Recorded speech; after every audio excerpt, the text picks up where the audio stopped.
बऱ्याच गुरुदेवांच्या ज्यावेळी बोलायचं का नाही तर आमची चर्चा चालायची लहान लहान गोष्टींपासून देश विदेश आंतरराष्ट्रीय अशा गोष्टींवर आमची चर्चा चालायची. तर त्यावेळी मी एकदा गुरुदेवांना म्हणाले, गुरुदेव तुम्ही आतापर्यंत जे काय जगाला साधना केली, जे जे तुम्हाला काय अनुभव आले नाही ते तुम्ही पुस्तक रूपात का सादर करत नाही, किंवा जे जे तुम्हाला काय आध्यात्मिक ज्ञान आहे त्याचं का पुस्तक तयार करत नाही. तर गुरुदेव म्हणलेले या विश्वात आतापर्यंत जे आध्यात्मिक ज्ञान आहे, जे एवढ्या लोकांनी महापुरुषांनी भारतात दिलेलं आहे, त्याच्या पुढं माझं ज्ञान किंवा मी स्वतः बाभळीची जी पानं असतील त्यातला एक पान सुद्धा नाही असं गुरुदेव म्हणालेले. म्हणजे एक सिद्ध पुरुष असं म्हणतोय आणि सर माझी 10 मिनिटं स्तुती करतात. म्हणजे जर गुरुदेव तिथं असतील तर त्या बाभळीच्या पानातील एक कण सुद्धा आम्ही नाही त्यांच्या पुढे.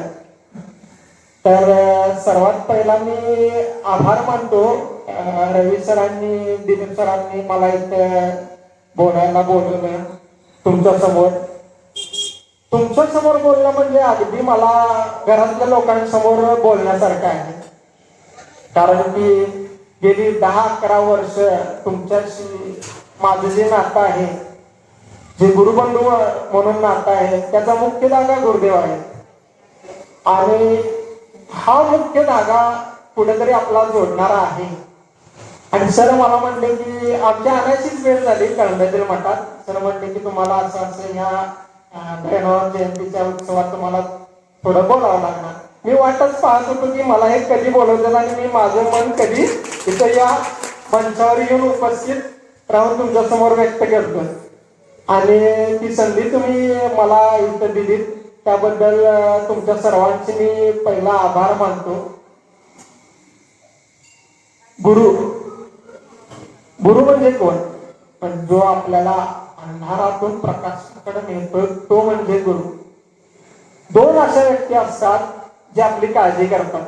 म्हणजे आपले घरातले आई वडील असतील, नातेवाईक असतील, ते आपण बघा आपण तुम्ही जेवला काय, खाल्ला काय, तुम्ही आजारी असाल तर तुमची सेवा करणे, ही सर्व काळजी आपले रक्तातील माणसं आपल्याशी करत असतात. आपली काळजी म्हणजे कोणाची? आपली म्हणजे या देहाची. गुरुदेव सांगत होते त्याप्रमाणे या 3.5 हाताच्या देहाची काळजी हे फक्त नाती करत असतात. पण ह्याच्या आज जो आहे, जो अनंत आहे, अखंड आहे, ईश्वर आहे, परमात्मा आहे, ज्याला काही सीमा नाही, त्याच्या उद्धाराची काळजी कोण करतंय? तर त्याच्या उद्धाराची काळजी गुरु करत असतात.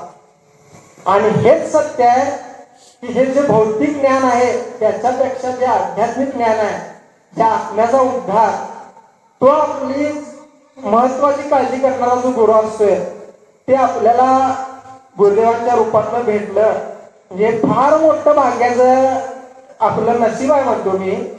सर म्हणले मगाशी आपल्या छोट्या गावात, तर सर ज्या गावात गुरुदेव जन्माला आले आहेत ते गाव कधीच छोटं होऊ शकत नाही.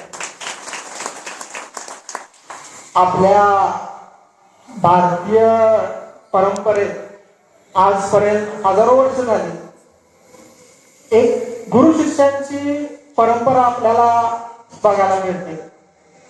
श्रीकृष्ण असतील, सांदीपनी असतील त्यांचे गुरु, प्रभू श्रीराम असतील त्यांचे गुरु वशिष्ठ असतील, पुन्हा अर्जुन असेल त्यांचे गुरु द्रोणाचार्य असतील, मच्छिंद्रनाथ असतील, गोरक्षनाथ असतील, रामकृष्ण असतील, विवेकानंद असतील. गोरक्षनाथ आणि मच्छिंद्रनाथ हे जरा आपल्या जवळचे वाटतात, कारण की गुरुदेवांच्या कडून आपण त्यांच्याबद्दल बऱ्याच गोष्टी ऐकल्या, आपण पारायणाच्या स्वरूपात त्या गोष्टी वाचल्या. त्यामुळे गोरक्षनाथ आणि मच्छिंद्रनाथ हे फार आपल्या जवळचे. गुरु गोरक्षनाथांनी आपल्या गुरुसाठी आपला डोळा काढून दिलेला ही सर्वांनाच माहिती गोष्ट आहे. म्हणजे गुरुची इच्छा काय तर साधारण खायचा वडा, आणि शिष्य त्या साधारण खायच्या वड्यासाठी आपला अमूल्य डोळा काढून देतोय. म्हणजे किती फार मोठी गोष्ट आहे. आपण आपल्या गुरुसाठी आजपर्यंत काय दिलो? गुरु गोरक्षनाथांनी आपल्या गुरुसाठी डोळा काढून दिला. म्हणजे ते कोणत्या पायरीवर, कोणत्या उंचीवर जाऊन उभारलेले आहेत बघा. आपण त्यातला काळी मात्र ही आपण आपल्या गुरुसाठी करत नाही. आणि गुरुंची काय इच्छा असते? फक्त आपण आदर्श जीवन जगावं, आपण कोणतंही मोठं कार्य करावं, काय काय काय नाही. दोन अशा व्यक्ती असतात ज्यांना वाटत असते की हा माझ्यापेक्षा पुढे जावा. एक म्हणजे आपले वडील. आपल्या वडिलांना वाटत असते माझ्यापेक्षा हा मुलगा माझा मोठा व्हावा. पण वडिलांचं ज्ञान जे असते ते भौतिक स्वरूपातलं असते. भौतिक स्वरूपात तो माझ्यापेक्षा मोठा व्हावा. मी आज जर शिपाई असेल तर माझा मुलगा मुख्याला बघावा, अशी वडिलांची इच्छा असते. आणि गुरुची जी इच्छा असते, हा माझ्यापेक्षा आध्यात्मिक ज्ञानानं मोठा व्हावा. जगातले दोनच निर्मळ मनाची व्यक्ती असतात, एक वडील आणि दुसरा गुरु.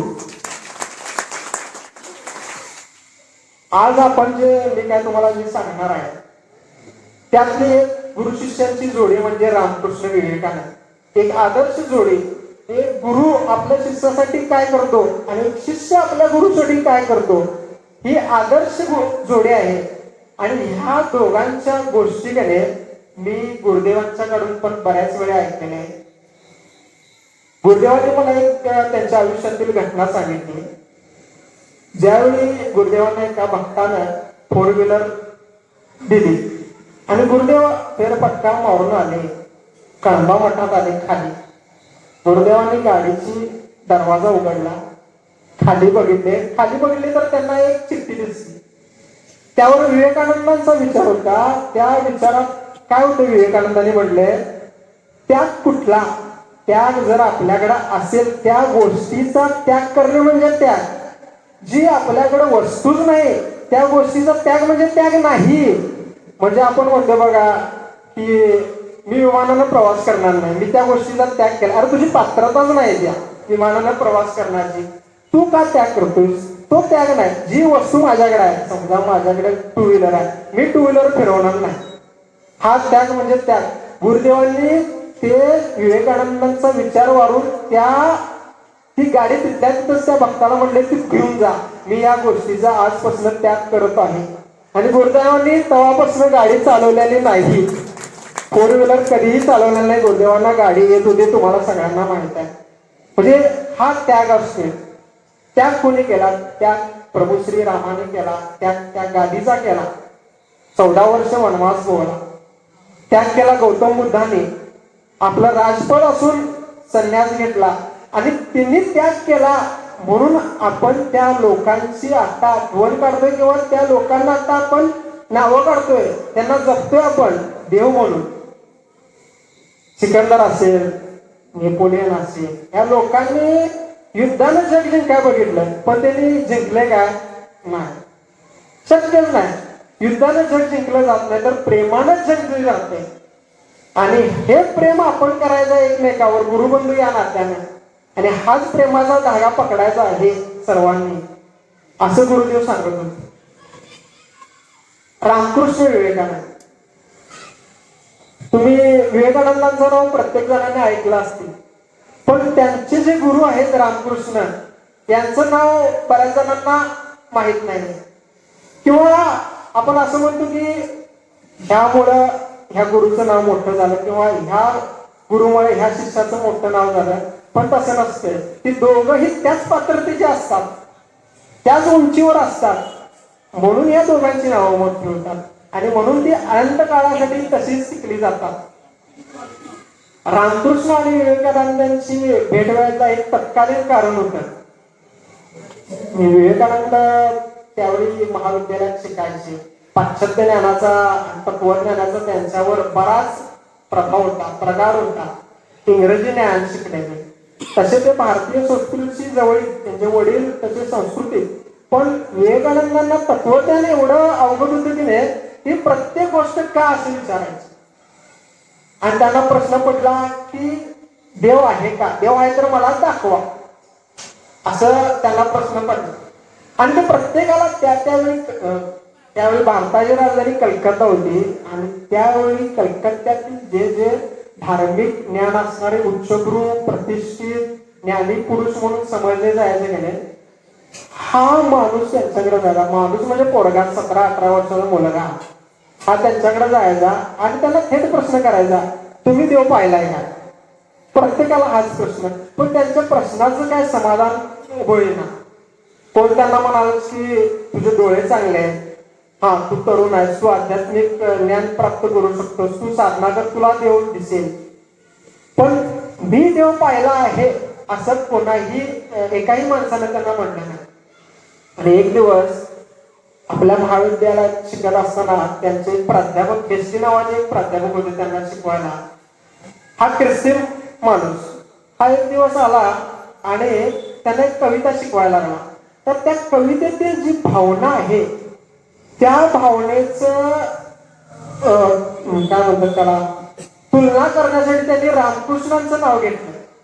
की कवयित्रीची जी भावना आहे याच्याशी एकरूप जर भावना मी जर कुठे बघितले असतील तर ती मी पाहिलेली आहे. जे दक्षिणेश्वर काली माते मंदिरात जे पुजारी आहेत रामकृष्ण, त्यांची भावना मी बघितलेली आहे, ती या कवयित्रीच्या समसमान आहे.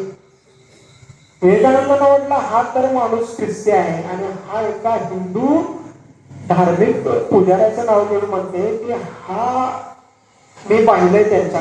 विवेकानंदांना हे लागलं की आता नाही, या माणसाला भेटायचं आणि ह्या भेटलेल्या माणसाकडून विचारून घ्यायचं की हा माणूस काय आहे आणि देव यांनी पाहिलाय का, हे माझ्या जर प्रश्नाचं उत्तर देत असतील तर हा धार्मिक माणूस.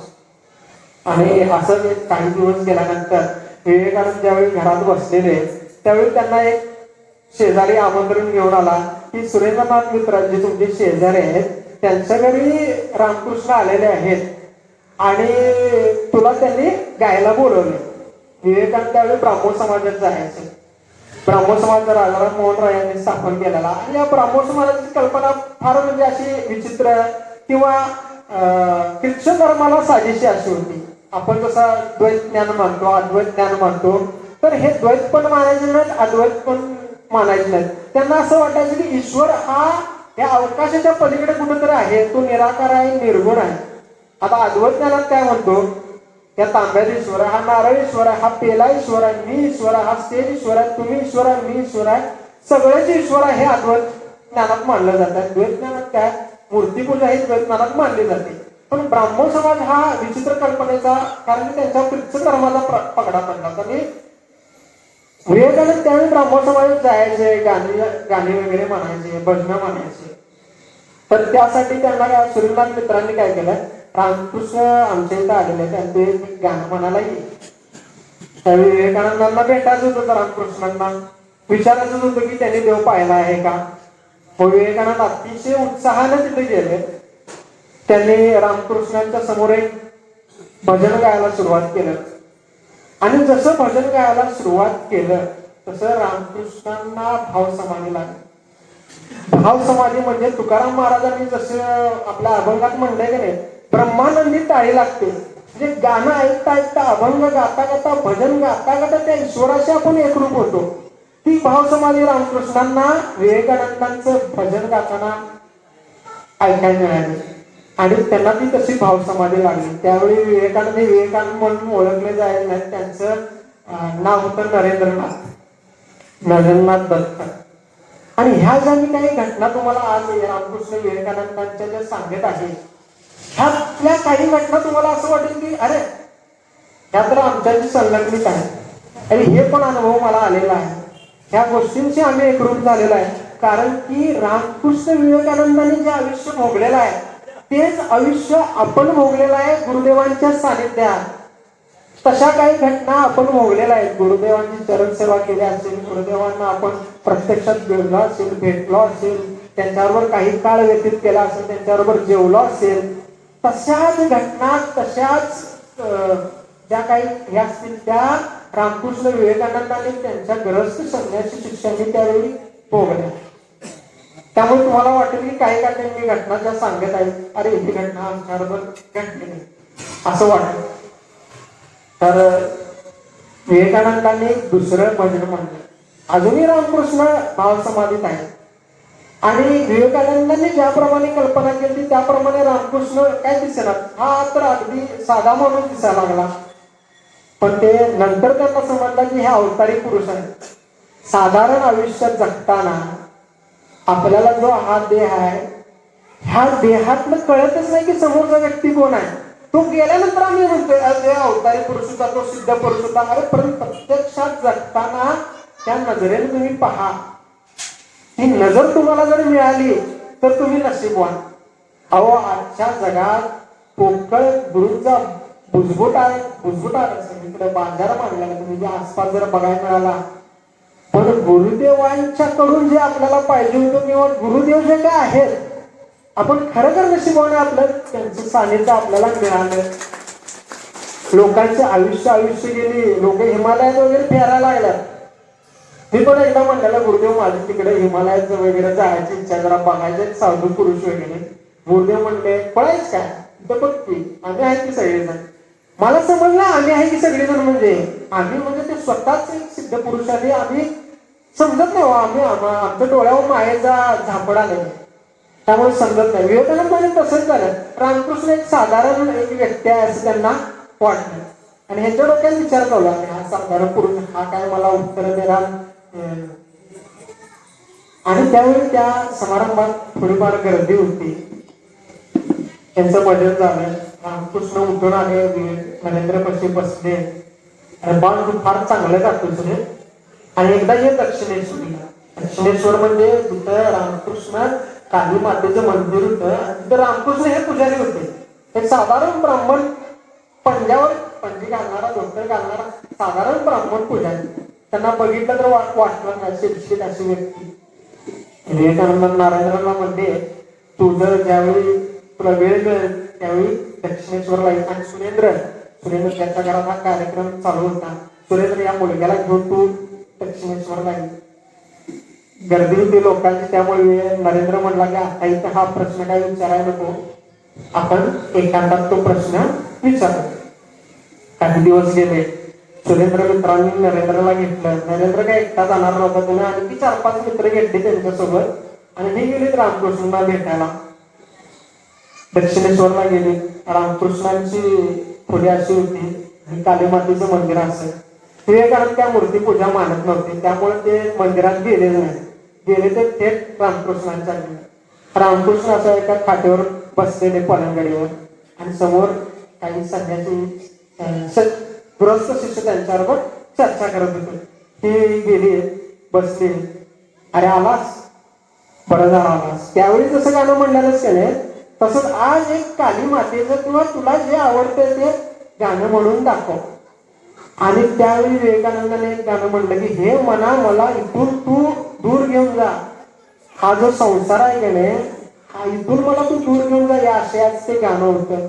आणि पुन्हा रामकृष्णांना भावसमाधी लागली. भजन म्हणलं म्हणजे एका गाण्यानंतर रामकृष्ण उठले. विवेकानंदांनी हाताला धरलं आणि त्यांनी साईडच्या खोलीत त्याला घेऊन गेले. रामकृष्ण त्याला म्हणाले, नरेन बाळा मी तू ओळखलाय, तू कोण आहेस? तू तोच आहेस ना नररूपी नारायण, ज्याला कालीनं माझ्यासाठी तिचं काम करण्यासाठी माझ्याकडे पाठवलंय. नरेन मला अरे खुळा वाटतं माणूस, मी तर विश्वनाथ दत्तांचा मुलगा, हा काय सांगतोय? अरे मला माहित आहे तू सप्तसिंधूच्याही पलीकडचा आहेस. तू तोच नररूपी नारायण आहेस, ज्याचा अंश घेऊन इथं आलेला आहेस. आणि रामकृष्ण त्याचा हात हातात घेऊन रडायला लागले. इतकं दिवस लावतात का रे माझ्याकडे याला? नरेन म्हणला हा माणूस थोडा आणि हा काय माझ्या प्रश्नाचं उत्तर देत नाही. थांब म्हणलं 2 मिनिटं थांब, मी आलोच. आणि रामकृष्ण त्याला एकट्याला बसवून स्वयंपाकघरात गेले. तिथनं एक संदेश नावाची गोड मिठाई असते, लोणी असते, आणि ते घेऊन आले आणि स्वतःच्या हाताने त्याला भरवायला लागले. आता हा पहिल्या भेटीत, दुसऱ्या भेटीत एखादा माणूस आपल्याला एवढं खायला प्यायला घालते, कोण तर अडवतेच ना, नको नको नको मी बाहेर जाऊन खातो, माझे मित्र पण आलेले त्यांच्याशी मी हे वाटून खाईन. नाही त्यांच्यासाठी पण आहे, पण तू आता खा. जसं श्रीकृष्णाला यशोदा माता लोणी भरवत्या त्याप्रमाणे रामकृष्णांनी हट्टाने विवेकानंदांना लोणी भरवलं. आणि काही वेळानं ही दोघं बाहेर आली आणि त्यांचं जे आत वर्तन होतं रामकृष्णांचं नरेंद्राशी, ते बाहेर आलं काहीच नाही, अगदी सामान्य माणसाप्रमाणे वर्तन करायला लागले. आता म्हणले वेळ आहे, आता आपण म्हणले यांना आपण प्रश्न विचारू की तुम्ही देव पाहिला का. रामकृष्णांच्या बरोबर खाली पायात नरेंद्र बसला आणि त्यांना आपल्या प्रश्नाचं उत्तर विचार, तुम्ही देव पाहिलाय का. रामकृष्ण म्हणाले होय मी देव पाहिला. नरेंद्रला चकित जाळ झाला, म्हणजे आपल्या ग्रामीण भाषेत, की अरे हा माणूस म्हणतो मी देव पाहिला. अरे होय मी देव पाहिला आणि तुझ्यापेक्षाही स्पष्ट पाहिला. इतका स्पष्ट पाहिलाय की त्याच्या श्वासाची जी ऊब आहे ती माझ्या चेहऱ्याला लागते. इतक्या स्पष्ट मी त्याला पाहिलंय आणि मी तुलाही दाखवेन. पण आज देव कुणाला पाहायचा आहे रे. लोक पैशाच्या आणि मालमत्तेच्या माग, आपल्या पत्नी मुलांच्या माग ढसाढसा रडतील, तांब्यावर डोळ्यातून अश्रू काढतील, पण देवासाठी कोण अश्रू काढेल का रे. जर तसं तू जर अश्रू काढलंस देवासाठी तर तो तुलाही पाहायला मिळेल असं नरेंद्रला म्हणा. आणि त्यांच्या या वाक्याचा नरेंद्र कुठेतरी खोल परिणाम झाला, त्याच्या हृदयात गेलं. ते ब्राह्मण समाजाचे शिकवण, ते तत्वज्ञान हळूहळू मागं पडलं काही काळासाठी. आणि त्यांनी नरेंद्रला वाटलं यांच्यात काहीतरी विशेष आहे. आणि यावेळी रामकृष्ण त्याला जाताना एक वाक्य म्हणून गेले, पुढच्या वेळी येताना एकटा ये. हा आता नरेंद्र पुन्हा घरी गेला. जवळजवळ महिना गेला. महिना तो म्हणते हा शहाणा काय खोळा, हा शहाणा काय खोळा, असं ह्याच्यात एक महिना घालवला. तरी पण म्हणते जाऊया. आणि यावेळी एकटा झाला. दक्षिणेश्वरला पुन्हा नरेंद्र गेला. रामकृष्ण एकटेच बसलेले आणि नरेंद्र आला. रामकृष्णांनी त्याला बघितला एक त्यांच्या हास्याची लकीर जी चेहऱ्या उमटली की आला.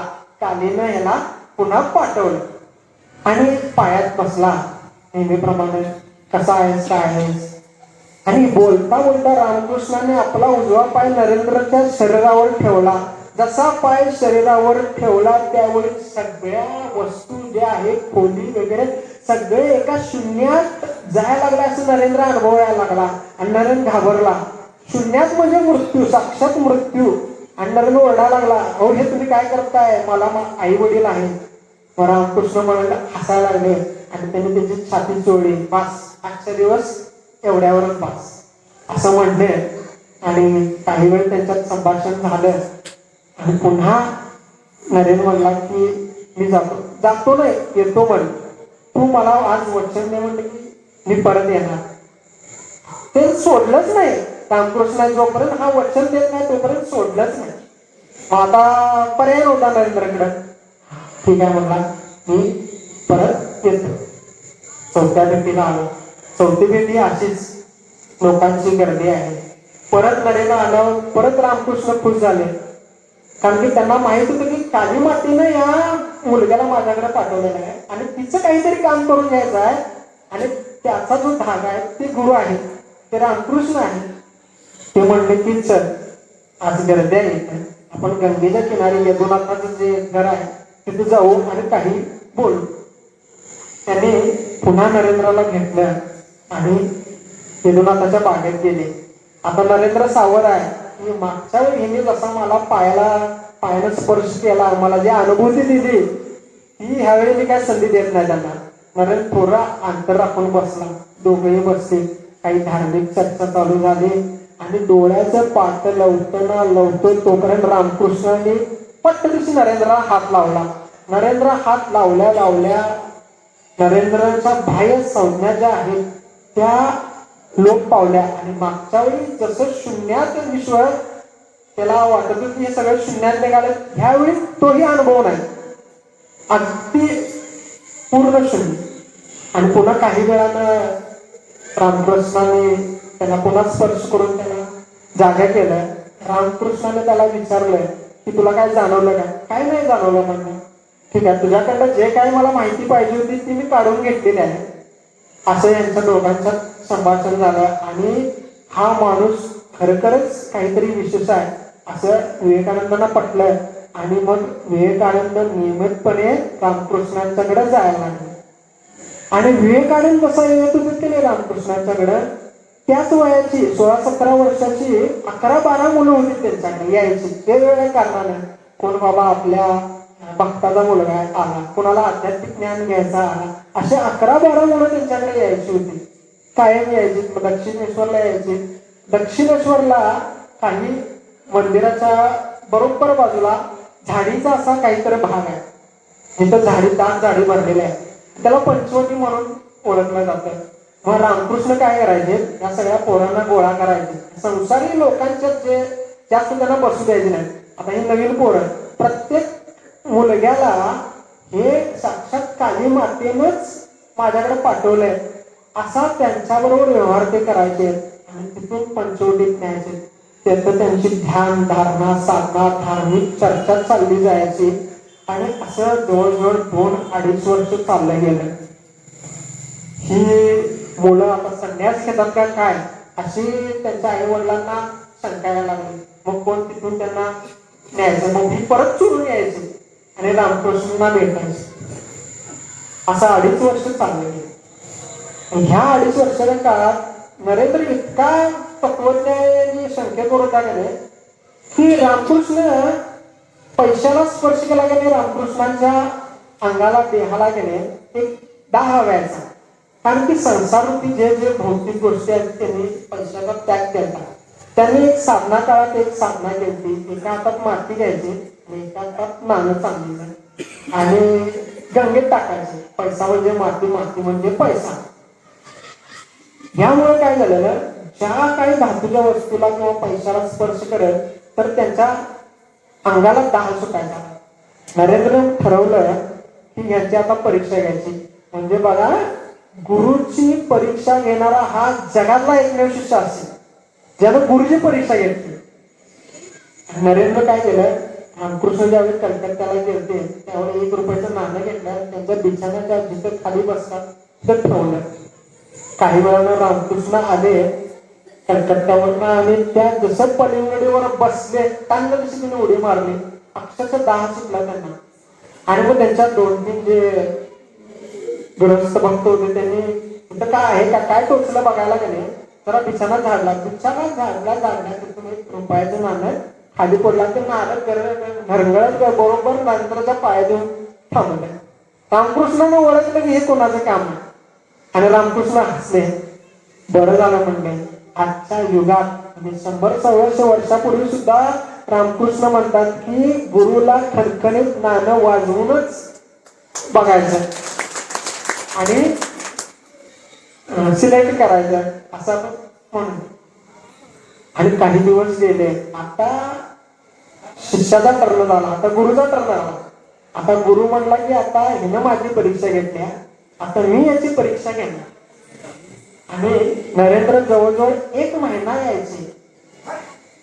रामकृष्ण त्यांच्यावर बोलायचेच नाही, बसायचे, बघायचेच नाही.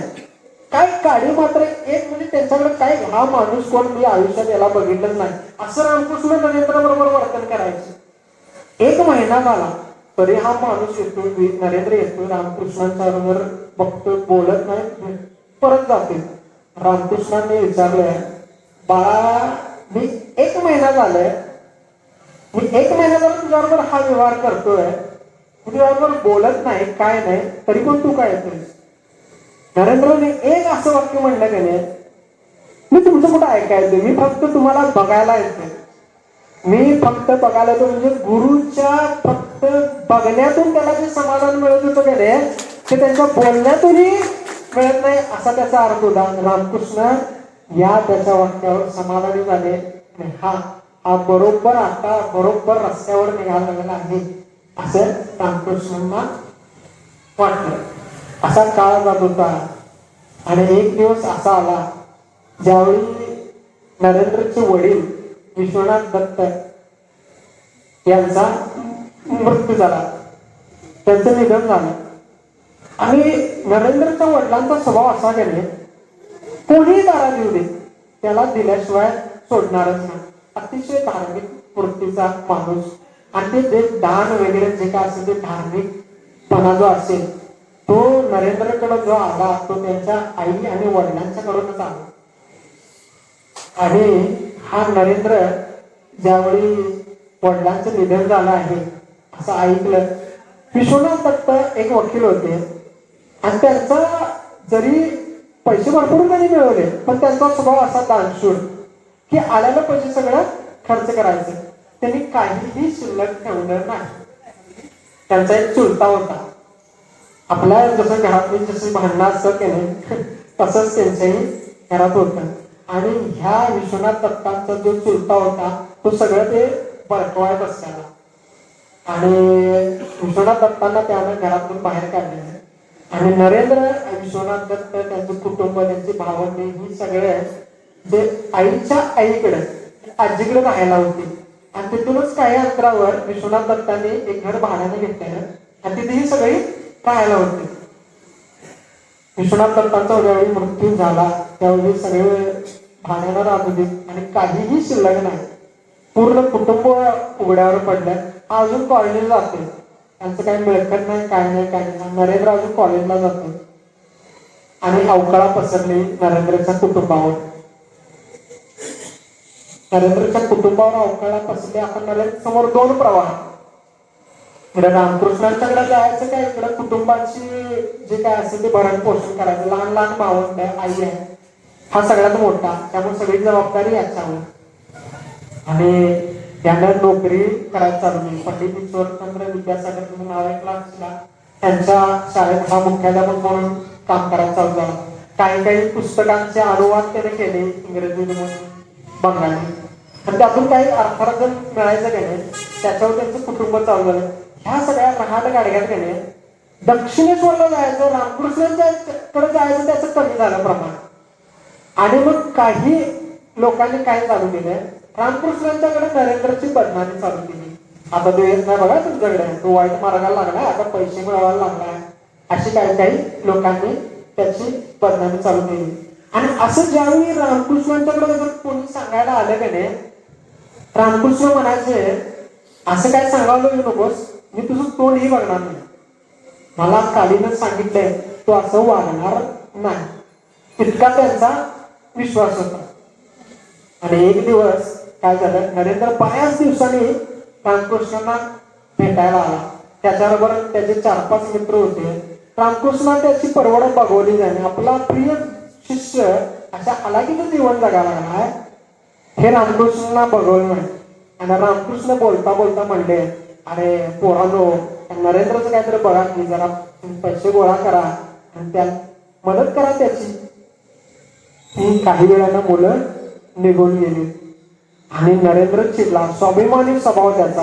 नरेंद्र म्हणला, ठाकूर म्हणजे रामकृष्णांना बंगालीत देवाला ठाकूर म्हणलं जातं. ठाकूर हे तुम्ही काय बोलला, माझ्या स्वाभिमानाला धक्का पोचला. तुम्ही असं माझ्यासाठी कुणाकडे मागणी किंवा हात पसरायची गरज नाही. आणि त्यावेळी रामकृष्ण म्हणाले, ओ नरेन, तुझ्यासाठी मी दारोदारी जाऊन झोळी घेऊन भीक मागेन. म्हणजे एक गुरु आपल्या प्रिय शिष्यासाठी म्हणतोय की मी दारोदारी जाऊन भीक मागेन. काय गुरु असेल आणि तो काय शिष्य असेल बघा. शिष्याचे पाय लटपटले, काय मी इकडं आई वडील भावंड आणि हा गुरु कोण कुठला. माझी आई देखील म्हणली नाही, आई म्हणायला लागली कामाला जा पहिला, आणि हा गुरु म्हणतोय की तुझ्यासाठी मी भीक मागेन.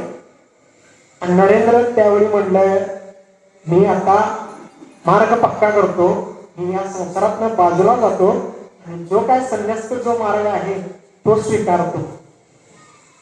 तरी पण रक्ताचं जे नातं आहे ते कुठं सोडू देत नाही, ते कुठंतरी धरून ठेवलेलं असतं.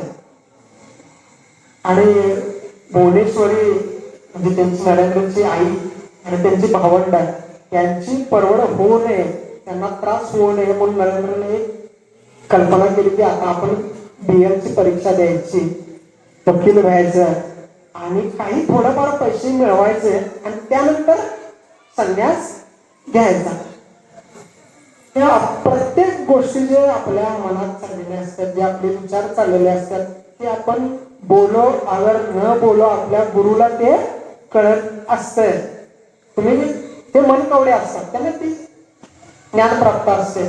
आणि एक दिवस असे बसलेले सर्वजण, आणि मास्टर महाशय म्हणून तिथे एक व्यक्ती होता जो शाळेत शिक्षक होता.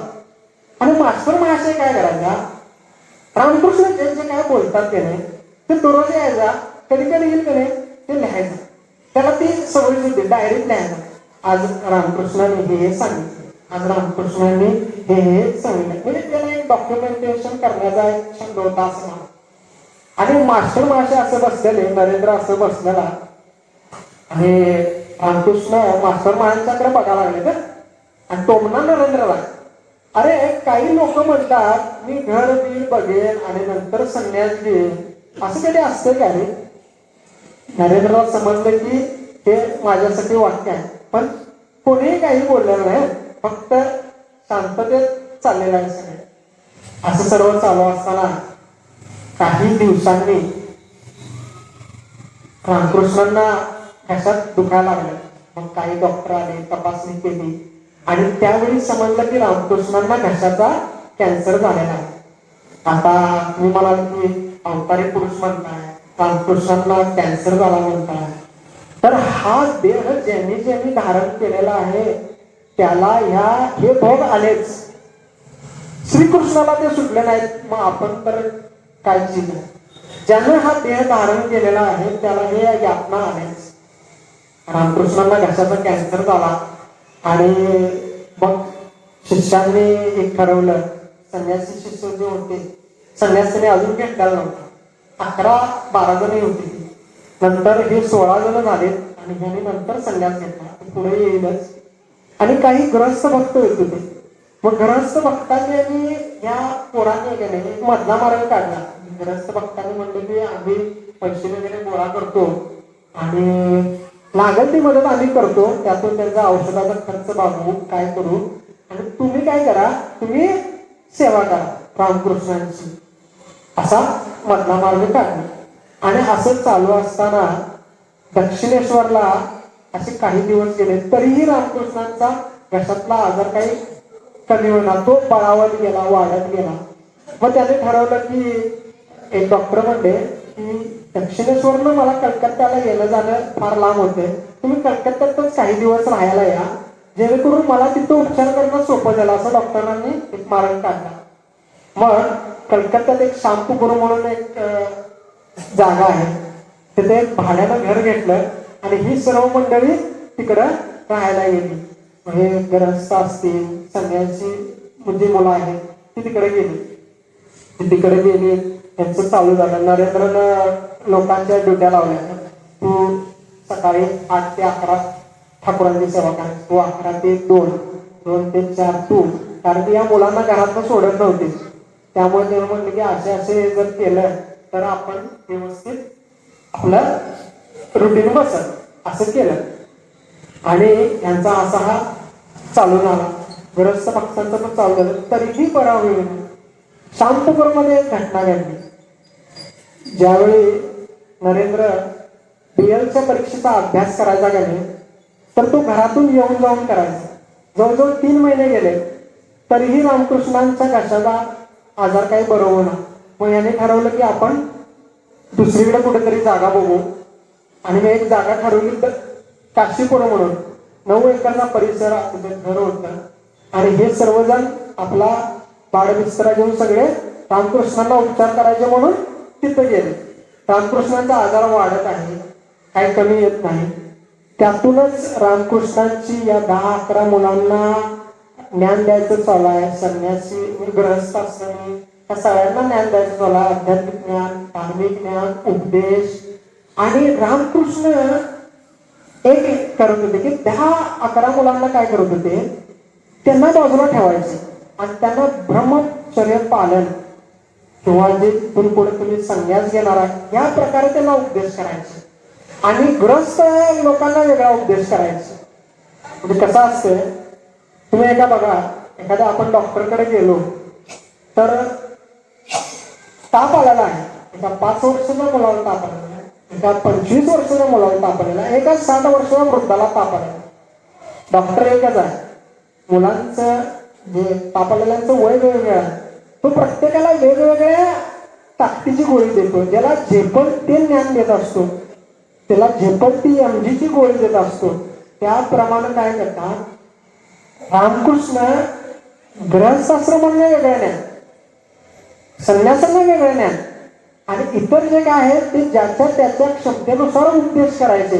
आणि प्रत्येकाला वाटायचं काय, ह्याने मला असं सांगितलंय, अरे तुला ते सांगितलं तर तुझ्या क्षमतेनुसार, त्याला जे सांगितलं ते त्यांच्या क्षमतेनुसार.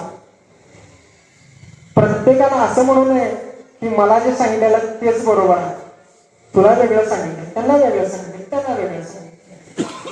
असे हे दक्षिणेश्वर काशीपूरमध्ये दिवस जात असताना रामकृष्णांचा घशाचा आजार वाढला आणि त्यावेळी कॅन्सर हा स्पर्शाने होऊ शकतो किंवा त्यांच्या जखमेतून होऊ शकतो अशी एक कल्पना मुलांना वाटत होती की हा आजार आपल्याला लागेल असं वाटत होतं. नरेंद्रच्या लक्षात आलं की ही मुलं आता रामकृष्णांना जशी सेवा करायची आहे त्याप्रमाणे सेवा करत नसून थोडा आपला अंग काढून सेवा करत आहे. रामकृष्णांना त्यावेळी अन्न गिळत नव्हतं, म्हणून एक पातळ पदार्थ लापशी सारखा केला जायचा, तो प्यायचे. आणि एक दिवस काय केलं, त्यांनी लापशी पिली आणि घशात जास्त दुखायला लागल्यामुळे ती लापशी तशीच ती तिथं ठेवली. रामकृष्ण तिथून उठून गेले. नरेंद्रनं सगळ्या मुलांना बोलवलं. त्या लापशीमध्ये त्यांचा रक्त मिश्रित तू असं तरंगत होता, दिसत होता.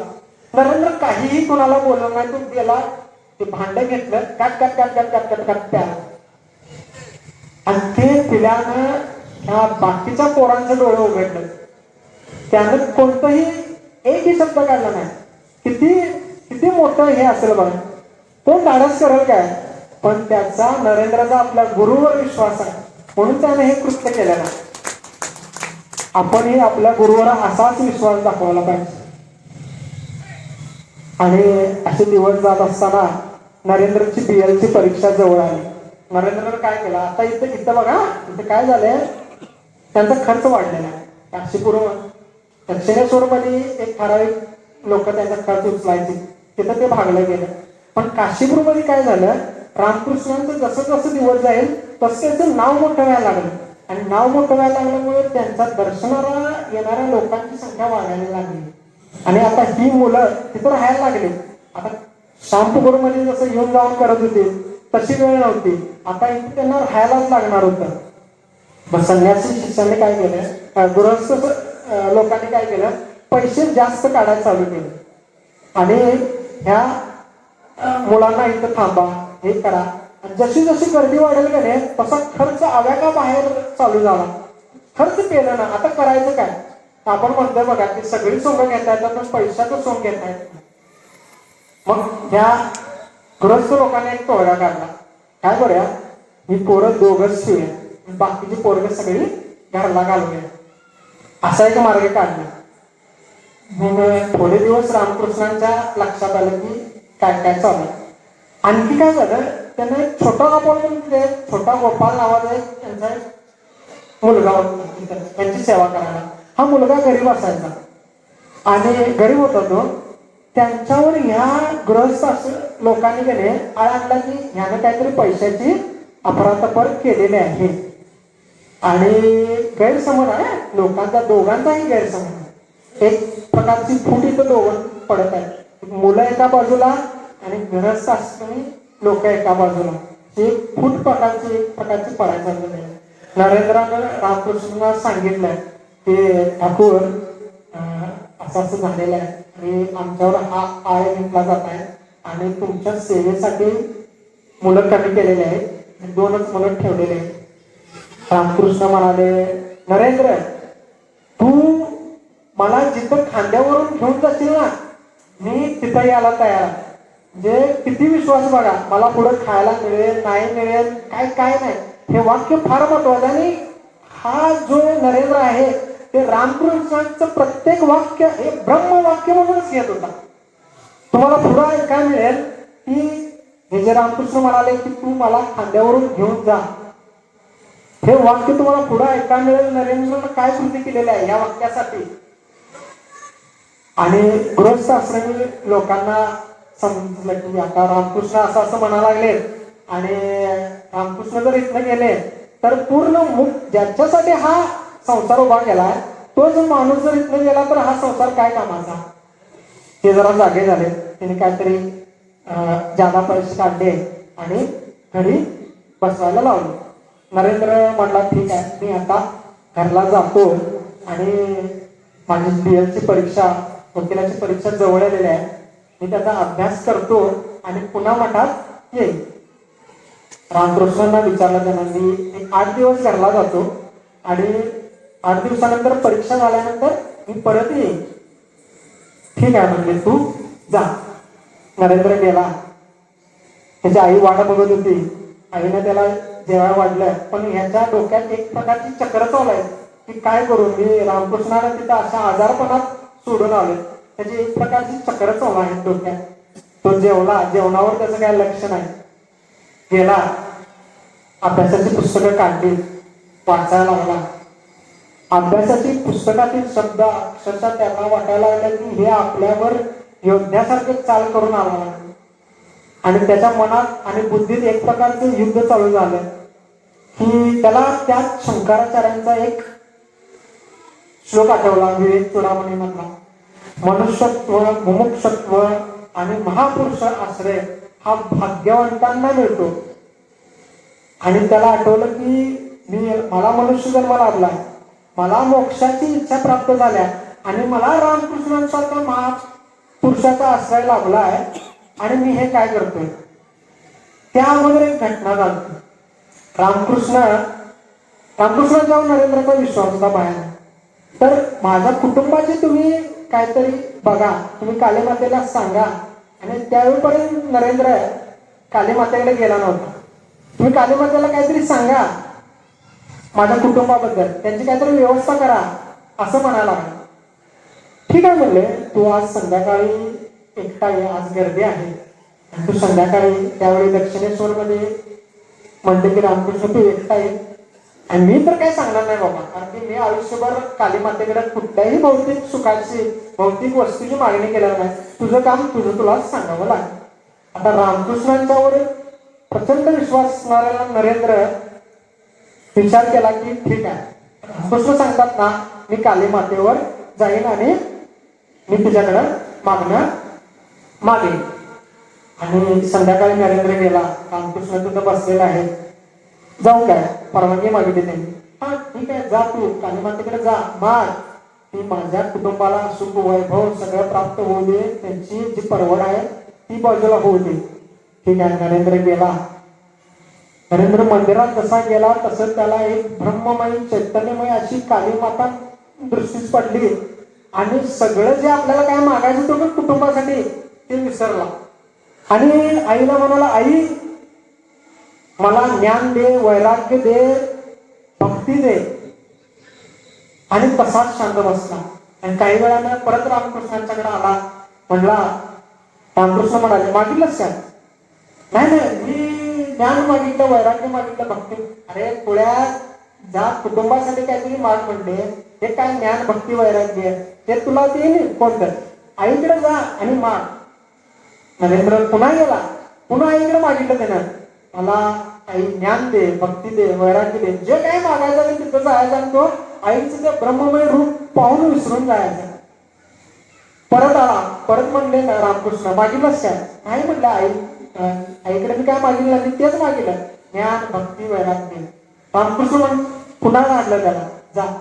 आणि तो म्हणला, हे असं आहे म्हणजे राजाकडे जायचं आणि भोपळा मागायचा, मी काय मागणार नाही म्हणला, मला तेच पाहिजे, ज्ञान भक्ती वैराग्य. आईने म्हणलं तथास्तु, आणि त्याला तेच प्राप्त झालं. तरीही म्हणला, ठाकूर माझ्या कुटुंबाला तुम्ही काहीतरी बघा. आता ठाकूर म्हणले, ठीक आहे बाबा, तुला तुझ्या कुटुंबाला जाड्या भाड्या अन्न वस्त्राची कधीही कमी पडणार नाही एवढं मी सांगतो, असं त्याला त्यावेळी मांडले. आता हा विवेक चूडामणीचा श्लोक आठवल्यावर त्याला ते वाक्य आठवलं रामकृष्णांचं. अरे रामकृष्ण तर म्हणाले की मला माझ्या कुटुंबाला जाण्या भांड्या वस्त्राची कधीही कमी पडणार नाही, आणि मी काय करायला लागलोय, मी वकिलीचा अभ्यास करणार, पैसे मिळवणार, मी साठवणार, कुटुंबाचं सोय करणार, आणि मग मी संन्यास घेणार.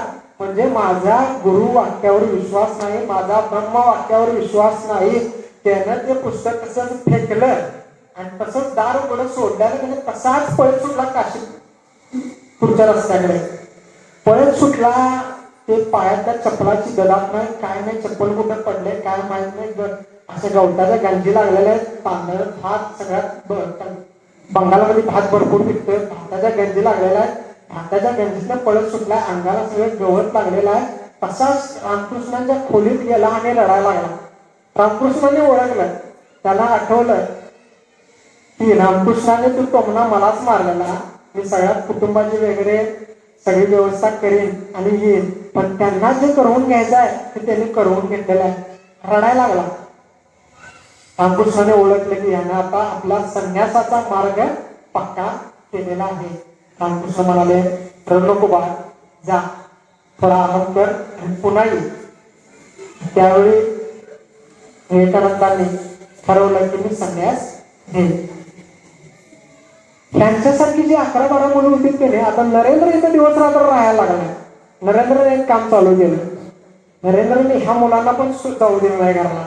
त्याला पण ओढून करायचं, ह्याला पण ओढून करायचं, गुरुचा उद्देश सांगायचं, आणि हे असं चालू झालं.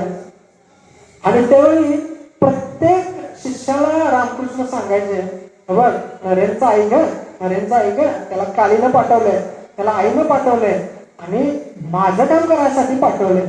शिवभावे जीव सेवा, म्हणजे जो ईश्वर जीवात आहे तीच शिवसेवा आहे, असं रामकृष्णांचा तो उपदेश होता. आणि ह्या मुलांचं असं चालू झालं. रामकृष्णांचा आधार पुन्हा वाढत गेला. नरेंद्र आणि त्याचे ते काही मुलं होती, त्यांची सेवा चालू झाली. एक दिवस रामकृष्णांनी नरेंद्रला खोलीत बोलवलं आणि म्हटलं, नरेंद्र तुला आठवतंय काय, मी तुला घटना सांगितली. काही दिवसापूर्वी ज्यावेळी दक्षिणेश्वरला असाच एक प्रसंग झालेला, त्यावेळी रामकृष्णाने नरेंद्र दोघेही बागेत फिरत होते.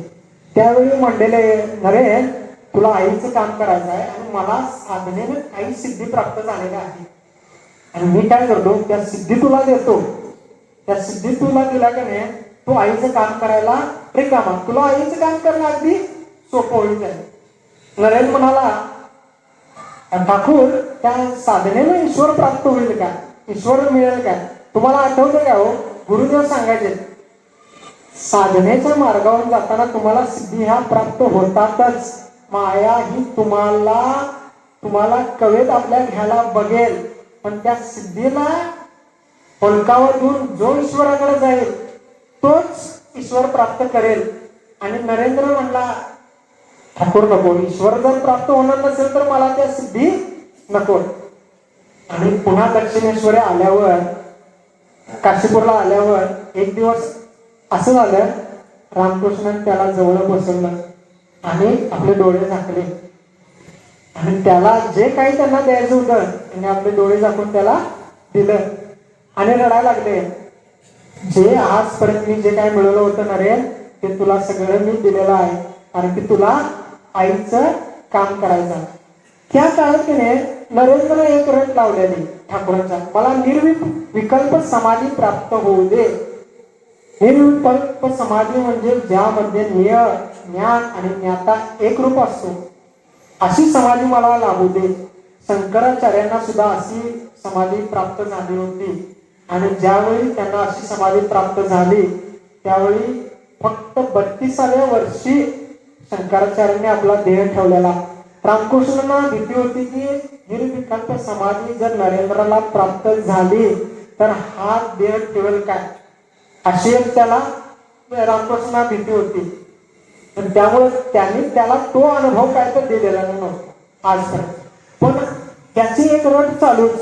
एक दिवस रामकृष्णांना त्यानं धरलंच, मला तुम्ही निर्विकल्प समाधीचा अनुभूती द्याच. रामकृष्ण चिडले त्या दिवशी, अरे मी तर तुला प्रचंड महाकाय वृक्ष समजत होतो, ज्याच्या छायेखाली हजारो लोक वाढतील आणि तू काय स्वतःच्या मोक्षाची हे घेऊन बसला असेल. रामकृष्ण रडायला लागले. स्वामीजींना नरेंद्रला जाणीव झाली की आपण चुकीचं काहीतरी मागा लागलोय आणि त्यांनी ती बगल दिली. काही दिवस गेले, रामकृष्णाला खात्री पटली की हा असा देव ठेवणार नाही, कारण की आईने सांगितलंय की याला माझ्यासाठी मी पाठवलेलं आहे, माझं काम करायला पाठवलेलं आहे, तेव्हा आई याला ते तसं सोडणार नाही. आणि नरेंद्र एक दिवस ध्यानाला बसला. रात्रीचे 9 वाजलेले. वरच्या खोलीत रामकृष्ण राहायचे, खाली नरेंद्र आणि त्याचा एक गुरुबंधू ध्यानाला बसले. आणि ते ध्यानाला बसलेला असताना नरेंद्रला निर्विकल्प समाधीची अनुभूती यायला लागली आणि त्यानं आपल्या गुरुबंधूला म्हटलं की छोटा बडा गोपाल, पूर्वी ज्याचं नाव काढलं तो छोटा गोपाल, आता जो होता तो बडा गोपाल. बडा गोपाल मला असं वाटायला लागलं की माझ्या मानेच्या मागे दिव्य असा प्रकाशपुंज तयार झालेला आहे आणि माझे हात पाय हलना झालेले आहेत, मला काय समजणं झालं असं म्हटला आणि तो निश्चित पडला. श्वास सुद्धा मंद आहे. बडा गोपालना प्रत्येक तरुण बाकीच्या मुलांना बोलवलं की नरेंद्र पडला, निश्चित पडलाय. आणि ही दोघं पोरं काही जण गेली रामकृष्णांना सांगायला, ठाकूर असं झालंय आणि नरेंद्र निश्चित पडलाय. ठाकूराने त्यांना फक्त इशाराने सांगितलं की मला माहित आहे त्याला जे काय पाहिजे होतं त्याने मी त्याला दिलेलं आहे. आणि त्या दिवशी आपल्या प्रिय शिष्याला त्यांनी समाधी लाभाचा अनुभूती दिली. त्या समाधी लाभामधून काही तासानंतर ज्यावेळी नरेंद्र उठला त्यावेळी बघितलं चारी बाजूला त्याचे गुरुबंधू असं बोलक्या करून बघत आहेत त्याला. त्याने एकही वाक्य बोलला नाही. सरळ रामकृष्णांच्याकडे पायऱ्या चढून वर गेला आणि ठाकूर मी धन्य झालो, तुम्ही मला आज ही अनुभूती दिली. बाळ, मी तुला जरी ही अनुभूती दिली असली तरी ह्या अनुभूतीच्या चाव्या माझ्यापाशी आहेत. ही फक्त आजच्या दिवसापुरती होती, तिथून पुढे तुला अशी अनुभूती कधीही येणार नाही, असं स्पष्ट ठाकूरांनी नरेंद्रला सांगितलं. आणि हा नरेंद्र गेला. तिकडे बघा, ग्रहस्थ आणि संन्यासी यांच्यात अजूनही दुफळी चालू आहे, अजूनही धुसफूस चालू आहे. आणि एक दिवस असा आला, रामकृष्णांनी ठरवलं या 11-12 पोरांना मी संन्यासी करणार म्हणजे करणार. आणि हा बडा गोपाल काही दिवसापूर्वी वृंदावनला गेलता आणि वृंदावनला त्यानं काय आणलेलं 11 संन्यासी वस्त्र आणलेले आणि 11 जपमाळा आणलेल्या रुद्राक्षांच्या.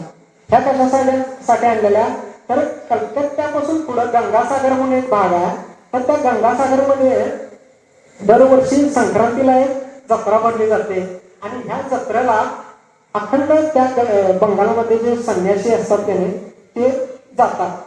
मग ह्या संन्यासांना काहीतरी वस्तू द्यावी यासाठी बडा गोपालनं ते 11 वस्त्रे आणून ठेवलेली. आणि एक दिवस संध्याकाळी रामकृष्णाने बडा गोपालला बोलवलं. अरे बडा गोपाल, मी ऐकलं की तू अशाचे 11 वस्त्र आणलेले आहेत संन्यासासाठी, जपमाळा आणलेले आहेस, तर ह्या पोरांपेक्षा तुला उत्कृष्ट संन्यासी कुठं भेटतील असं म्हणलं. आणि त्या संन्यासी जी वस्त्र आहेत ते आणायला लावली. या मुलांनाही बोलवलं. मुलांना एक एक करून जपमाळा दिल्या, संन्यासी वस्त्र दिली. आणि त्यांच्यात एक काली नावाचा एक मुलगा होता, त्याला लिहून ठेवलंय की आम्हाला त्यावेळी मंत्र जापानिशी आम्हाला संन्यास दीक्षा दिली गेली. 2 प्रकारच्या दीक्षा असतात. तंत्र साधने 2 प्रकारच्या दीक्षा सांगितले. एक सांगितलेलं आहे शक्तिपात दीक्षा आणि एक सांगितलेलं आहे शांभवी दीक्षा. शक्तिपात दीक्षा, आता ज्यांचा गुरुदेवाने अनुग्रह इथं केलेला आहे असे बरेच जण इथं असतील. गुरु आपल्या शिष्याला समोर बसवतो, आपल्यातील त्याच्या डोक्यावर हात ठेवतो आणि आपल्यातील शक्ती त्याच्यात अनुग्रहित करतो, म्हणून त्याला अनुग्रह असं म्हणलं जातं. आणि त्याला एक बीज मंत्र दिला जातो. हा बीज म्हणजे आपला जो बी आहे हा पुढे जाऊन वृक्ष व्हावा यासाठी म्हणलेला बीज मंत्र. तो जपत जपत त्याचा वृक्ष व्हावा आणि आपल्याला आत्मोन्नती मिळून आत्मलाभ होऊन धर्मलाभ होऊन आपला मोक्ष प्राप्ती व्हावी ह्यासाठी हा बीज मंत्र असतो. आपल्यापैकी बऱ्याच जणांना हा बीज मंत्र प्राप्त झाला असेल आणि बरेच जण असे असतील की त्यांचा अनुग्रह झाला नसेल.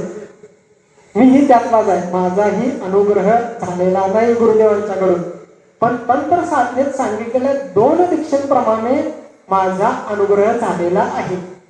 तर शांभवी दीक्षित असं म्हणलं जातं की गुरु फक्त आपल्या दिव्य दृष्टीने आणि स्पर्शाने आपल्या शिष्याला दीक्षित करतो. ज्यावेळी आपण प्रेमानं गुरूंना बघितलंय आणि ज्यावेळी गुरूंनी आपल्याला प्रेमानं बघितलंय त्यावेळी आपली दीक्षा झालेली आहे असं समजून जा. आणि कुणीही मनात शंका घेऊ नका की माझ्या गुरुकडून माझी दीक्षा झालेली नाही. तुम्ही म्हणाल की माझी दीक्षा ह्या गुरुकडून झाली, माझी दीक्षा त्या गुरुकडून झालेली आहे. मग हे 2 गुरु असतील नाही आहेत. स्वतः दत्तगुरूंना 24 गुरु होते, मग आपल्याला 2-3 गुरु का नसतील? त्यामुळे तुम्ही कुणीही मनात शंका घेऊ नका. ज्यांनी गुरुदेवांना प्रत्यक्ष बघितलंय, ज्यांनी गुरुदेवांनी प्रत्यक्ष बघितलंय त्यांचीही दीक्षा झालेली आहे.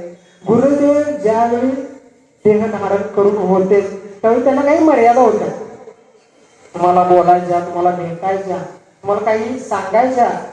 आता त्या मर्यादा उरलेल्या नाहीत, कारण की ते अनंत देहरूप धारण करून आपल्या आसपास वावरत आहेत.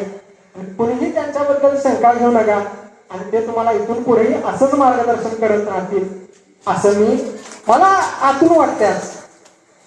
कारण की अनुभूती हे अनुभव हे प्रत्यक्ष अनुभवायच आहे. ते कुणाला सांगायचं नाही, ते तुम्ही सांगू शकत नाही. काही जण म्हणतील मला हा चमत्कार झाला, काही जण म्हणतील मला तो चमत्कार झाला, काही जण म्हणतील मला हे दिसलं, मला ते दिसलं. अरे तो तुझा मनाचा खेळ असेल किंवा ते तुझ्या वैयक्तिक आहे होते. आता नवरा बायकोच्यातले जे काय असेल ते आपण गावाला सांगत फिरतो काय? नाही. त्या नातातलं काय सांगत फिरतो काय? म्हणजे गुरु आणि शिष्यातलं तू कशाला गावभर सांगत फिरतोस? ते तुझं आणि गुरुचं वैयक्तिक आहे, ते जाहीर प्रकट कुठं करू नका. ते जे काय अनुभूती असते, अनुभव ते तुमचं वैयक्तिक आहे. ते तुमच्या पुढं एका लखोट्यात किंवा एका बंद कुपीत ठेवल्याप्रमाणे ते सांभाळून ठेवा तुमच्या हृदयात. काशीपूरला ज्यावेळी रामकृष्ण आजारी पडले त्यावेळी त्यातलीच काही मुलं होती ते आपल्या गुरुची नक्कल करायला लागले. म्हणजे जसं गुरूंना भाव समाधी लागते की नाही तसं ऍक्टिंग करायला लागले की मला सुद्धा भाव समाधी लागल्या, मला सुद्धा हे दिसतंय, मला सुद्धा ते दिसतंय. आणि नरेंद्रला हा धोक्याचा इशारा जाणवला. नरेंद्र प्रत्येकाकडे गेला, तुला काय अनुभव आला सांग मला. तर मला हा अनुभव आला, मला हा अनुभव आला.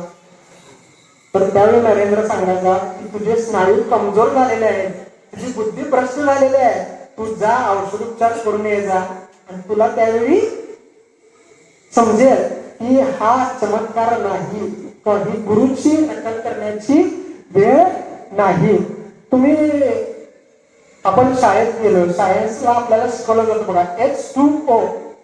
ज्यांना शाळा शिकलेल्या आहेत, जे शाळेत गेलेले आहेत त्यांना माहित आहे H2O म्हणजे हायड्रोजनचे 2 अणू आणि ऑक्सिजनचा 1 अणू यापासून पाणी बनतंय.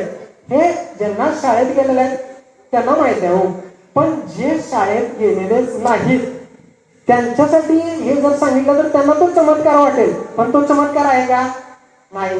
तसंच आध्यात्मिक ज्या आपल्याला अनुभूती येतात तो चमत्कार नाही आहे. तो अध्यात्मातील एक रस्ता आहे, तो अध्यात्मातील एक टप्पा आहे. त्याला चमत्कार तुम्ही समजू नका, एक प्रोसिजर आहे जायची. ते कसं तुम्ही समजा आणि जे काय तुम्हाला अनुभूती किंवा अनुभव येत असतील ते तुम्ही तुमच्यापुरतं मर्यादित ठेवा. आणि अशा तऱ्हेने दिवस जात होते. रामकृष्णांचा अखेरचा काळ.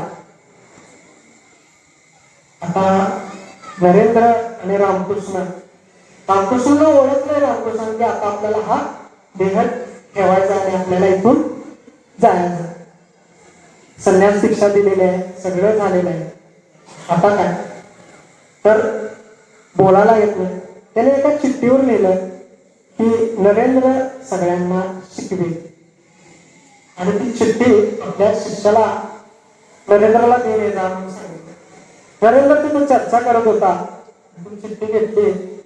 नरेंद्र सगळ्यांना शिकवेल. त्यानं रामकृष्णांच्याकडे नजर टाकली.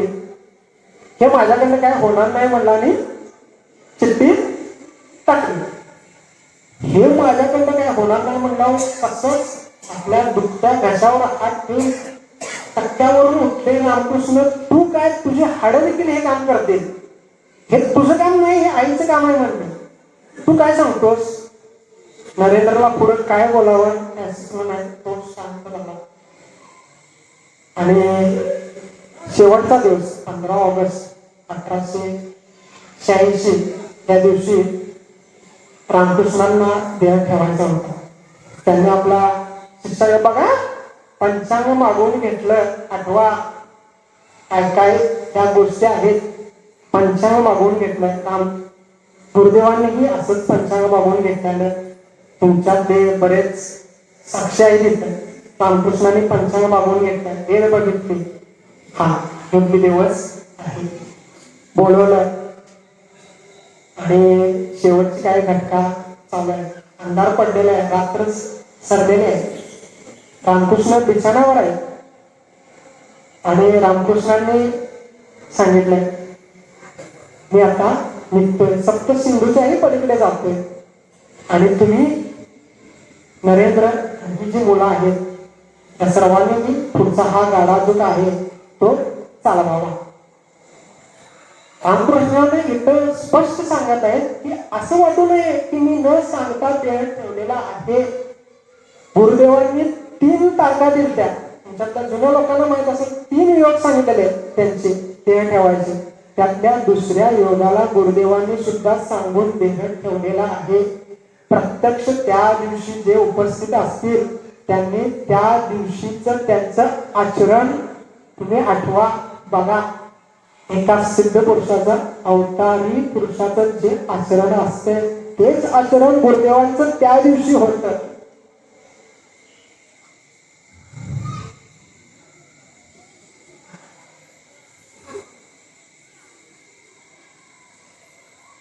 माफ करा. माफ करा.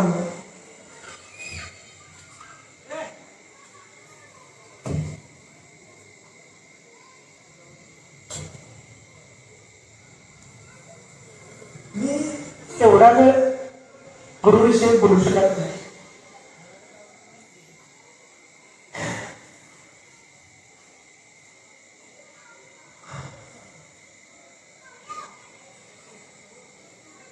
विवेकानंदांची ज्यावेळी देह ठेवला त्यावेळी सर्व झालेले आहेत ते अमेरिकेत गेले. तुम्हाला माहिती आहे शिकागो वगैरे झालेले आहेत. भाषण झालेले आहेत. त्यांची व्याख्यानाचा दौरा चालू आहे. आणि एक व्याख्यान होतं त्यांच्या गुरुवर. आणि ते व्याख्यान देत असताना 15-20 मिनिटं गेली आणि नरेंद्रनं विवेकानंद त्यावेळी झालते. विवेकानंदांनी स्टेज सोडला आणि निघून गेले. बाकीचे जे आयोजक होते ते पळत गेले. काय झालं की मी माझ्या प्रिय व्यक्तीसाठी एवढा उशीर बोलू शकत नाही. माझं हृदय भरून येतं म्हणून. माझं हृदय भरून येते. तोच त्यातला किंचितचा अनुभव मला आज आला. मी पण माझ्या गुरुविषयी एवढं जास्त बोलू शकत नाही. तर ज्यावेळी रामकृष्णांनी देह ठेवला त्यांना गंगेच्या किनारी दहन करण्यात आलं. अग्नी दिला आणि त्यांच्या अस्थी काशीपुरात आणल्या गेल्या. काशीपुरात अस्थ्या आणल्या गेल्या. 2-3 दिवस झाले. 3 दिवस झाले मला. 3 दिवस झाले. गृहस्थ आश्रमी जे होते ते रामचंद्र दत्त वगैरे नावं होती. त्याप्रमाणे मी जास्त खोलात जात नाही. ते म्हणले रामचंद्र दत्त माझं योगोद्यान म्हणून एक उद्यान आहे. तिथं माझं घर आहे. चांगलं 4 एकर माझं उद्यान आहे. तिथं मी माझ्या गुरुच्या अस्थी नेईन आणि तिथं स्थापन करीन जिथं जेणेकरून तुम्हाला एक डोकं ठेवायला एक जागा मिळेल. तिसऱ्या दिवशी हा प्रकार घडला आणि त्या मुलांना त्यांनी सांगायला चालू केलंय, बघा आता काशीपूर उद्यान आपल्याला रिकामं करायचं आहे, जेणं त्यानं आपापल्या तुम्ही घरला जावा.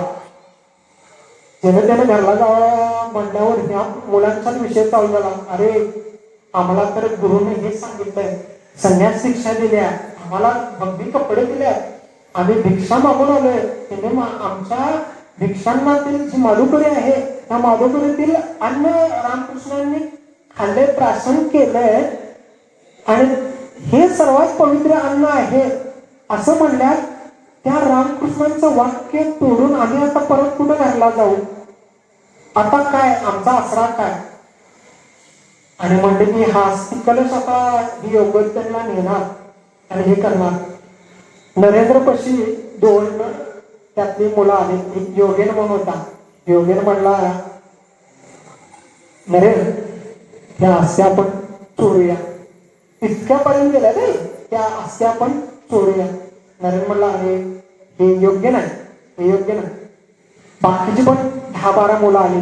नाही नरेंद्र, आपल्यासाठी गुरूंनी सगळं सांगितलं, आपण सगळं संन्यास धर्म आचरण केलेला, आपण सगळं सोडलंय आणि निदान त्यांच्या अस्थि तरी आपल्यापाशी राहू दे. नरेंद्रला मुख संमती दिली.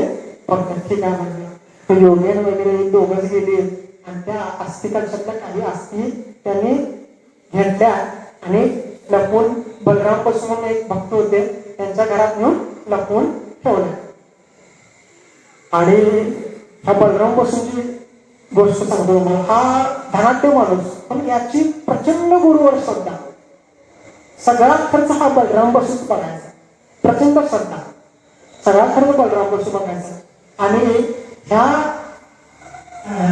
बलराम बसूंना रामकृष्णाने देह ठेवल्यानंतर सांगितलं, माझी मुलं ते खितपत पडल्यात आणि तू इथं का बसलेला आहेस, त्यांच्या काहीतरी राहण्या देण्याची सोय कर असं सांगितलं. काशीपूर उद्यानाने आता सोडलं. अस्थि कलश घेतला. यांनी काय केलंय, 100 रुपये बलराम बसून या मुलांना दिले. त्यांनी वरानगर म्हणून एक मन होता, तिथं पडकं घर होतं आणि त्या पडक्या घरात ते अस्थि कलश नेला गुरुचा आणि तिथं ठेवला. गुरुचं लक्ष बघा या मुलांच्याकडे. त्यांनी देह सोडला तरी आहे अजून. त्यांनी बलराम बसूनला सांगितलंय, माझी मुलं तिथे कितपत पडाला, दारोदारी भटका लागले, त्यांची काहीतरी सोय कर.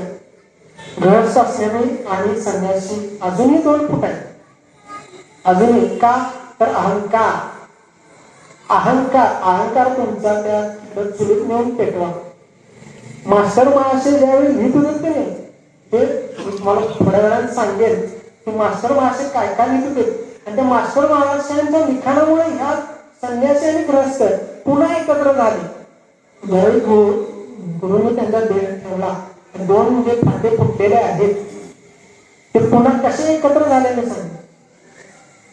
तर रामकृष्णाने देह ठेवलेला आहे. ग्रहस्थ आश्रमाने जो अस्थि कलश आहे ते योग ज्ञानात मी स्थापन केला आहे. छोटा तिने मंदिर बांधलेलं आहे. तिकडे हे मुलं चालू झालेली. आणि विवेकानंदाने काय केलं, अखंड भारत भ्रमणासाठी बाहेर पडले की मला आणखी ज्ञान प्राप्त करायचं, मला गुरुचा उपदेश, नरेंद्रचा उद्देश काय आहे बघा, मला गुरुचा उपदेश जागोजागी पसरवायचा आहे, ते किती श्रेष्ठ आहे हे मला सांगायचं आहे. म्हणून त्यानं अखंड भारत भ्रमण केलं. कलकत्त्यापासून पूर्ण हिमालयापासून कन्याकुमारी, आणि कन्याकुमारी मद्रासमध्ये असताना त्यांना समजलं की असं शिकागोला हे चालणार आहे धर्म परिषद. आणि तिथं मग काही मुलांनी, तरुण मुलांनी त्यांच्यासाठी पैसे गोळा केले, त्यांना वर्गणी गोळा केली आणि त्यांना मद्रासला शिकागोला पाठवलं. शिकागोमध्ये गेल्यानंतर सगळं तुम्हाला माहित आहे, माझ्या बंधूंनी बघून तिथून हा शिष्यानं आपल्या गुरुचा डंका जगभर पसरवला. रामकृष्ण किती श्रेष्ठ आहेत, माझा गुरु किती श्रेष्ठ आहे हे त्यांनी सांगितलं. आणि 4 ते 5 वर्ष तिथं सांगून नाही, मला आता पुन्हा माझ्या देशाकडे जायला पाहिजे. माझा जो भारत देशात गरीब जे आहेत त्यांना माझा उद्धार करा. माझी गुरुची शिकवण काय आहे, शिवभावे जीवसेवा ही जी आहे ती मला आचरणात आणायची आहे. यासाठी विवेकानंद तिथून पुन्हा कलकत्त्याला आले. कलकत्त्याला आले 6च महिन्यात त्यांनी रामकृष्ण मठ आणि मिशन नावाची संस्था स्थापन केली. कुणाचीही वाट बघितली नाही, काही वाट बघितली नाही. पैसा काय देत राहील, गुरु आहे दे तुम्ही, तो देईल, तो बघेल, ही त्यांची श्रद्धा होती आपल्या गुरुवर. त्यांचं वाक्य म्हणजे ब्रह्मवाक्य. आणि अशा तऱ्हेने 1 मे 1897 रामकृष्ण मठ आणि मिशनची स्थापना झाली. आणि त्यांची जी सेवा आहे ती आज तागायत चालू आहे. या मठाच्या शाखा ह्या जगभर पसरलेल्या आहेत, पूर्ण जगभर. 1 मे 1897 स्थापना झाल्यानंतर त्यात काय असते बघा, मी मगाशी म्हणलं की बुद्धानं त्याग केला, रामानं त्याग केला. आता नरेंद्रचा त्याग करण्याची वेळ, विवेकानंदांची त्याग करण्याची वेळ आहे. आणि प्लेगची साथ पसरली. प्लेगची साथ पसरली आणि पैसे कमी पडायला लागले. आपल्या गुरुच्या नावानं मठ स्थापन करायला जी जागा घेतली की नाही, विवेकानंदाने ती काय काढली, परत जागा येईल. गुरुचं वाक्य काय आहे, शिवभावेस जीवसेवा. प्लेगची साथ पसरलेली आहे, पहिला या लोकांची सेवा मग मठ बघूया म्हणजे असं हे. पण ईश्वर कृपेनं ती वेळ आली नाही. आणि प्लेगच्या साथीत बरीच बाह्य देशातून मदत वगैरे झाली. 4 वर्षात त्यांनी जी माणसं मिळवलेली होती, त्यांचे जे परदेशातील शिष्य होते त्यांनी मदत पाठवली आणि यातून हे सर्व बाहेर पडले. त्यानंतर नरेंद्रने काय केलं बघा, अध्यक्ष नरेंद्र आहेत, विवेकानंद आहेत, मठ त्यांनी स्थापन केला. पण कोणी म्हणू नये याला अध्यक्षपद घ्यायला पाहिजे म्हणून हे सर्व केलेलं आहे. 2 महिन्यात नरेंद्रनं, विवेकानंदांनी 2 महिन्यात आपल्या अध्यक्षपदाचा राजीनामा दिला. आपल्या गुरुबंधू जे ब्रह्मानंद महाराज आहेत त्यांना अध्यक्षपद दिले आणि हात वर केलेले आहे. माझं एकच काम आहे फक्त, गुरु उपदेश. त्यामुळं कोणीही काहीही लक्षात ठेवा, ज्यावेळी हा मठ बांधून झाला त्यावेळी, ज्यावेळी ह्यांच्याकडचा जो अस्थिक कलश आहे तो ज्यावेळी न्यायचा होता की नाही, त्यावेळी नरेंद्रने ह्या खांद्यावर तो अस्थिक कलश घेतला. का घेतला, मगाशी जे म्हणलेलं की नाही, नरेंद्र मी तुझ्या खांद्यावर तू जिथं नेशील तिथे येईल, हे ब्रह्मवाक्य असतंय. आणि नरेंद्रने, विवेकानंद ते ब्रह्मवाक्य लक्षात ठेवलेलं आणि ह्या खांद्यावरनं त्यांचा अस्थिक कलश नेला आणि बेलूर मठात स्थापन केला. तर मला आज तिथे हेच सांगायचं आहे की जे जे आपल्या गुरुदेवांनी आपल्याला उपदेश केलेला आहे, जे जे सांगितलेलं आहे ते आपण प्रत्येकानं न विसरता आचरण करावं आणि फक्त आदर्श जीवन जगावं. आणि हा एक गोष्ट राहिली, मगाशी सांगितलं मी तुम्हाला की ग्रहस्थ आणि संन्यासी यांच्यात 2 ज्या प्रभाव पडलेले ते मास्टर महाशयांच्यामुळे कसे उघडकीस आले. तर मास्टर महाशय ज्यावेळी लिहायचे त्याने, ते रामकृष्णांनी देह त्यागल्यानंतर ते सगळं बाहेर काढलं. ते बाहेर काढलं आणि रामकृष्ण वचनामृत म्हणून प्रकाशित केलं. तर त्यात 2 वाक्य रामकृष्णांनी सांगितलेली. गृहस्थ आश्रमांना काय संदेश देता बघा. गृहस्थ आश्रमांना सांगितलेलं, अरे तुम्ही जे जे संन्यासी घेतलेले त्या लोकांचा आदर केला पाहिजे, त्यांना मान दिला पाहिजे, कारण की त्यांनी ईश्वरासाठी आपलं जे वैभव आहे, जे अखंड आयुष्य आहे ते त्यागलेलं आहे. तुम्ही त्यांचा आदर केला पाहिजे असं गृहस्थांना सांगितलं. आणि संन्यासांना काय सांगितलं माहिती काय, संन्यासांना सांगितलं, अरे तुम्ही लय मोठं काय काम केलेलं नाही, तुम्ही देवाचं नाव घ्यायला संन्यास घेतलाय. श्रेष्ठ तर ते मानले पाहिजे जे भलं मोठं संसाराचं गाठोडं आपल्या डोक्यावर घेतात आणि इकडं तिकडं जात जात आहेत की नाही, त्यातून देवाला आळवतात, त्यातून देवाचं नाव घेतात, ते श्रेष्ठ आहे, ह्याला सांगितलं की ते श्रेष्ठ आहे, त्याला सांगितलं की हे श्रेष्ठ आहे.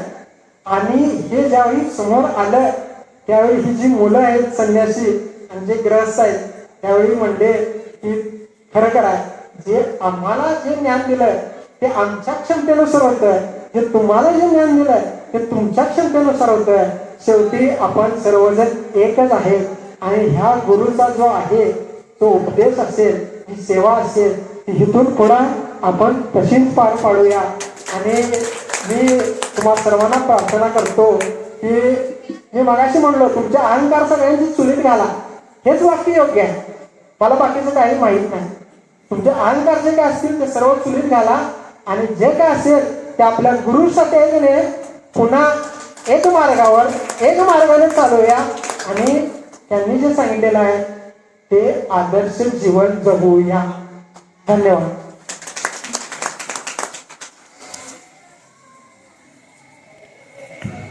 धन्यवाद साहेब.